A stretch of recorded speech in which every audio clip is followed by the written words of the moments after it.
സിന്ദൂരരേഖ ഭാഗം 7. പെട്ടെന്ന് ഒന്ന് ചുറ്റും നോക്കി തിരിഞ്ഞപ്പോൾ കാണുന്നത് നേരത്തെ മുണ്ടെടുക്കാൻ നിന്നിരുന്ന സ്ഥലത്ത് തന്നെ നിൽക്കുന്ന ഉണ്ണിയെയാണ്. അത് കണ്ടതും മനു സംശയത്തോടെ അവൻ്റെ അടുത്തേക്ക് നടന്നു. നീ എന്താ ഇവിടെ തന്നെ നിൽക്കുന്നത്? പെട്ടെന്ന് പിന്നിന്ന് മനുവിൻ്റെ ശബ്ദം കേട്ടതും ഉണ്ണി അവനെ തിരിഞ്ഞു നോക്കി. ഞാൻ മുണ്ടെടുക്കാൻ നിന്നത്? നിനക്കൊരു മുണ്ടെടുത്ത് കഴിയാൻ നേരമായില്ല ഇത്ര നേരമായിട്ടും?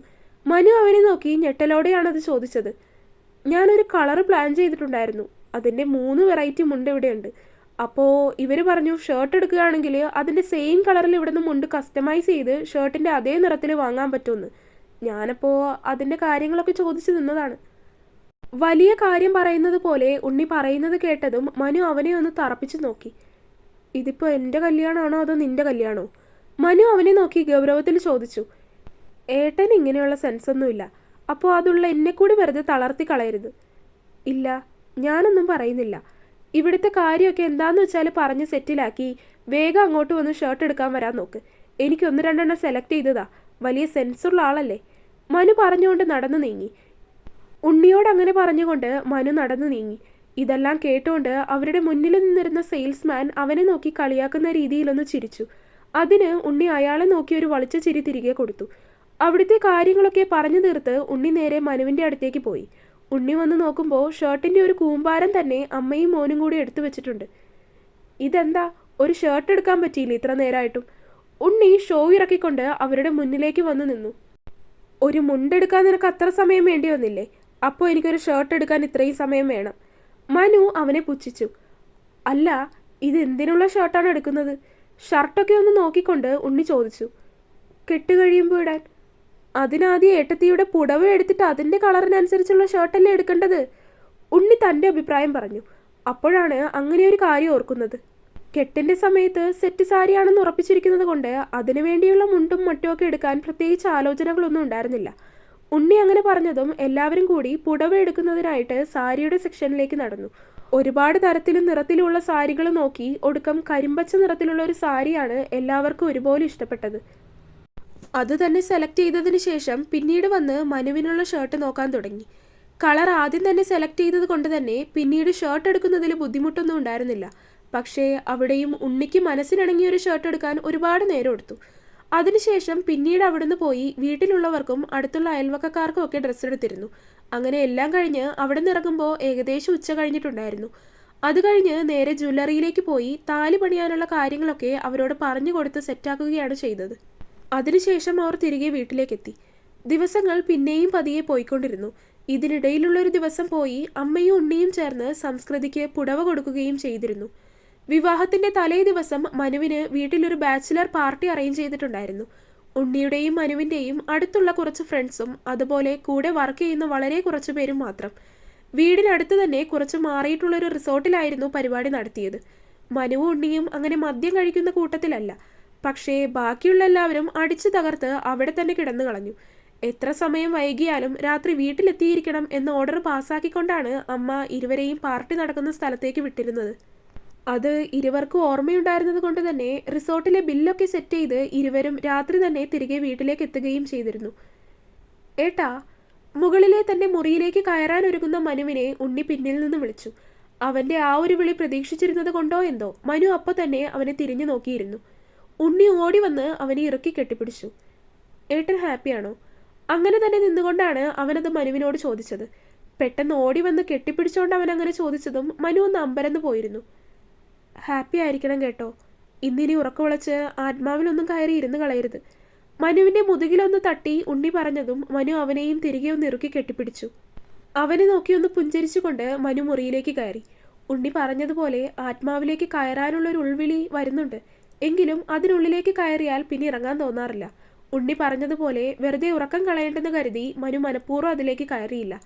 മുൻപുണ്ടായിരുന്നതുപോലെ മനസ്സിലിപ്പോൾ അത്ര വലിയ പിരിമുറുക്കമൊന്നും തോന്നുന്നില്ല. മനസ്സ് അല്പം ശാന്തമായിരിക്കുന്നത് പോലെയാണ്. അതുകൊണ്ട് ഈ ശാന്തതയിൽ തന്നെ കിടന്നുറങ്ങിയാൽ ചിലപ്പോൾ നല്ല രീതിയിലുള്ള ഉറക്കം കിട്ടും. അതറിയാവുന്നത് കൊണ്ട് മനു കൂടുതൽ സമയം വെറുതെ നിന്ന് ചിലവഴിക്കാതെ കട്ടിലിലേക്ക് കിടന്നിരുന്നു. തലേ ദിവസം തന്നെ രാവിലെ എഴുന്നേറ്റ് അമ്പലത്തിൽ പോയി തൊഴണമെന്ന് അമ്മ പറഞ്ഞിരുന്നത് കൊണ്ട് തന്നെ അലാറം വെച്ചാണ് മനു തലേ ദിവസം കിടന്നുറങ്ങിയത് തന്നെ. അലാറത്തിൻ്റെ ശബ്ദം കേട്ടപ്പോൾ മുഷിച്ചിലോടെയാണ് അവൻ കണ്ണു തുറന്നതും. ഇന്നലെ തിരികെ എത്തിയപ്പോൾ സമയം രാത്രി 2 മണിയോടടുപ്പിച്ചായിട്ടുണ്ടായിരുന്നു. ഇപ്പോൾ 6 മണിക്ക് ഉണരുകയും ചെയ്തു. കഷ്ടിച്ച് 4 മണിക്കൂറാണ് ഉറക്കം കിട്ടിയിരിക്കുന്നത്.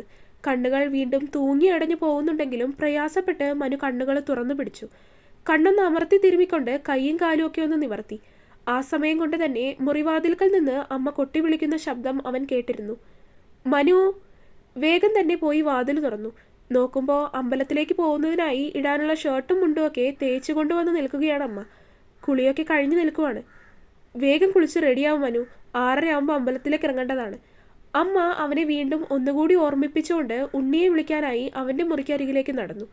നിന്ന് വെറുതെ സമയം പാഴാക്കാനില്ലാത്തത് കൊണ്ട് തന്നെ മനു വേഗം തന്നെ പോയി കുളിച്ച് അമ്മ കൊണ്ടുവന്ന് വെച്ച ഷർട്ടും മുണ്ടുമൊക്കെ എടുത്ത് ധരിച്ചു. പുറത്തേക്കിറങ്ങിയപ്പോൾ ഉണ്ണിയുടെ മുറിവാതിൽ അടഞ്ഞു കിടക്കുകയാണ്. അവൻ ഉണർന്നു കാണില്ലെന്ന് ഊഹിച്ചു. അത് പിന്നെ അവൻ അങ്ങനെയാണ്. രാവിലെ 8 മണിന്നൊരു സമയമുണ്ടെങ്കിൽ ആര് വിളിച്ചില്ലെങ്കിലും അവൻ കൃത്യമായിട്ട് ആ സമയത്ത് ഉണരും. അതിനു മുൻപ് ആരെങ്കിലും ചെന്ന് വിളിച്ചാലോ എന്തിന് ആന കുത്തിയാൽ പോലും അറിയില്ല. അവനെക്കുറിച്ച് അങ്ങനെ ഓർത്തപ്പോൾ ചെറുതായിട്ട് ചുണ്ടിൽ വന്ന പുഞ്ചിരി അതുപോലെ തന്നെ പിടിച്ചുകൊണ്ട് മനു താഴേക്കിറങ്ങി. അവിടെ അമ്മ അമ്പലത്തിലേക്ക് പോകാനെന്നോണം സെറ്റും മുണ്ടുമൊക്കെ ഉടുത്താണ് നിൽക്കുന്നത്. സുന്ദരി തന്നെ. അമ്മയുടെ തോളിലൂടെ കൈയിട്ട് പിടിച്ചുകൊണ്ട് മനു തമാശ കലർത്തി പറഞ്ഞു.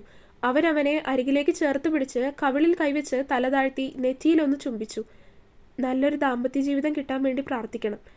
അമ്മ പറഞ്ഞു കൊടുത്തതും മനു വെറുതെ ഒന്ന് തലയാട്ടിക്കൊണ്ട് കാറിലേക്ക് കയറി. അമ്പലത്തിലെത്തി. എന്തൊക്കെയോ മനസ്സിൽ പ്രാർത്ഥിച്ചു. അങ്ങനെ സ്ഥിര അമ്പലത്തിൽ വന്ന് ശീലമില്ലാത്തത് കൊണ്ട് എന്ത് പ്രാർത്ഥിക്കണമെന്നോ എന്ത് ചിന്തിക്കണമെന്നൊന്നും അറിയില്ലായിരുന്നു. അതുകൊണ്ട് ആർക്കും ഒരു ആപത്തും വരുത്താതെ എല്ലാവരെയും കാത്തോളണമേ എന്ന് മാത്രം പ്രാർത്ഥിച്ചു. ഏകദേശം 7 മണി കഴിഞ്ഞപ്പോഴേക്കും തിരികെ വീട്ടിലേക്ക് എത്തുകയും ചെയ്തിരുന്നു. 10നും 10:15 ഇടയ്ക്കുള്ള മുഹൂർത്തമാണ് കുറിച്ചിരിക്കുന്നത്. മണ്ഡപത്തിൽ വെച്ചാണ് വിവാഹം നടത്തുന്നത്. ഇവിടെ നിന്ന് ഏകദേശം 8:30 കഴിയുമ്പോഴേക്കും ഇറങ്ങണമെന്നാണ് കരുതിയിരിക്കുന്നത്. 7:30 കഴിഞ്ഞപ്പോഴേക്കും വീട്ടിലേക്ക് അടുത്തു നിന്നുള്ള ആളുകളും ഫ്രണ്ട്സും ഒക്കെ വന്നു തുടങ്ങിയിരുന്നു. മനു എല്ലാവരോടും ചിരിയോടെ തന്നെ സംസാരിക്കുകയും ചെയ്തു. എല്ലാവരും ഉണ്ണിയെയാണ് ചോദിക്കുന്നത്. പക്ഷേ അവൻ മുകളിലെ മുറിയിൽ സുഖമായിട്ട് പോത്തുപോലെ കിടന്നുറങ്ങുവാണ്.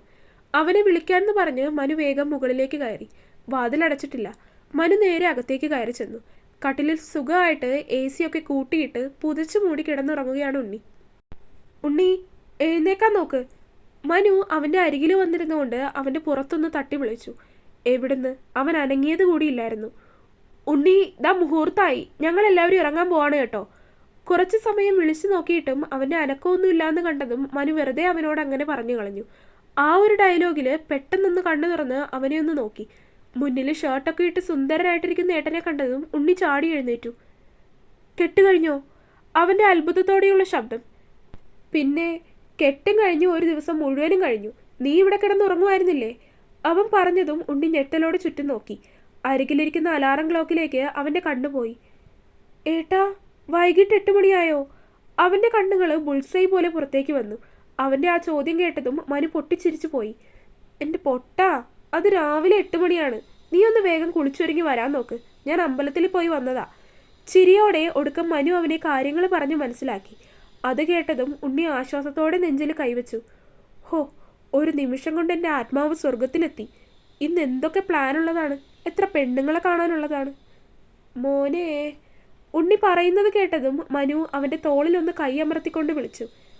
ഓവറാക്കണ്ട, പോയി കുളിക്ക്. മനു അവനെ ഉന്തിത്തള്ളി കുളിക്കാനായി പറഞ്ഞു വിട്ടുകൊണ്ട് തിരികെ മുറിയിലേക്ക് വന്നു. അമ്പലത്തിൽ പോയി വന്നപ്പോൾ ഇട്ടിരുന്ന ഷർട്ടൊക്കെ മാറി വീണ്ടും ഒന്നുകൂടി കുളിച്ചു. ശേഷം വെറുതെ ഒന്ന് ആത്മാവിലേക്ക് കയറി. അവിടെ തൻ്റെ കൈകൊണ്ട് തനിക്ക് ഏറെ ഇഷ്ടത്തോടെ വരച്ചു വെച്ചിരിക്കുന്ന അച്ഛൻ്റെ ചിത്രത്തിന് മുന്നിൽ നിന്ന് അവൻ കണ്ണുകൾ അടച്ച് കുറച്ച് സമയം അങ്ങനെ നിന്നു. ഏട്ടാ! പുറത്തുനിന്ന് കുറച്ചു സമയം കഴിഞ്ഞതും ഉണ്ണി വിളിക്കുന്ന ശബ്ദം കേട്ടപ്പോഴാണ് അവൻ അതിൽ നിന്ന് ഇറങ്ങിയത്. ഏട്ടൻ ഇതെന്താ റെഡിയാവാതെ വെറുതെ അതിൻ്റെ ഉള്ളിൽ ഇങ്ങനെ കയറിയിരിക്കുന്നത്? പുറത്തേക്ക് ഇറങ്ങി വരുന്നവനെ കണ്ടതും ഉണ്ണി അവനോട് ദേഷ്യത്തോട് ചോദിച്ചു. ദാ താഴെ എല്ലാവരും വന്നിട്ടുണ്ട്. അമ്മ പോകാനുള്ള സമയമായി എന്ന് പറഞ്ഞ് തിരക്ക് കൂട്ടുക. അതിന് എനിക്ക് റെഡിയാവാൻ 10 മിനിറ്റ് മതിയല്ലോ എന്ന് പറഞ്ഞ് മനു വേഗം തന്നെ മുണ്ടും അതിന് മുകളിലൂടെ ഇടുന്ന മുണ്ടും ഒക്കെ എടുത്തു കൊടുത്തു. ഉണ്ണി വന്ന് അവന് വേണ്ടുന്ന കുറച്ച് മിനുക്കുപണികളൊക്കെ ചെയ്തു കൊടുത്തു. ഈ മുടി ഇങ്ങനെ അഴിച്ചിടാനാണോ പ്ലാൻ? അവൻ്റെ നീണ്ടു കിടക്കുന്ന മുടിയിലൊന്ന് പിടിച്ച് വലിച്ചുകൊണ്ട് ഉണ്ണി ചോദിച്ചു. മനുവിന് അവൻ്റെ മുടിയിൽ അങ്ങനെ പിടിക്കുന്നത് അത്ര വലിയ ഇഷ്ടമുള്ള കാര്യമല്ല. അതുകൊണ്ട് തന്നെ ഉണ്ണി അങ്ങനെ ചെയ്തതും അവൻ ഉണ്ണിയെ ഒന്ന് തറപ്പിച്ച് നോക്കി. പക്ഷേ അവനങ്ങനെ നോക്കുന്നത് കണ്ടിട്ട് പോലും ഇതൊന്നും തന്നെ ബാധിക്കുന്ന കാര്യമല്ല എന്ന രീതിയിൽ അവൻ വീണ്ടും വീണ്ടും മനുവിൻ്റെ മുടിയിൽ പിടിച്ച് കളിച്ചുകൊണ്ടിരിക്കുകയാണ് ചെയ്തത്. തുടരും. അപ്പോൾ വീഡിയോ കണ്ടവരെല്ലാവരും വീഡിയോ ലൈക്ക് ചെയ്യുക. നിങ്ങളുടെ അഭിപ്രായങ്ങൾ എന്തായാലും അത് കമൻറ്റായിട്ട് അറിയിക്കുക. ചാനൽ സബ്സ്ക്രൈബ് ചെയ്യാത്തവരുണ്ടെങ്കിൽ സബ്സ്ക്രൈബ് ചെയ്യുക. അടുത്ത പാർട്ടായിട്ട് നാളെ വരാട്ടോ. ബൈ.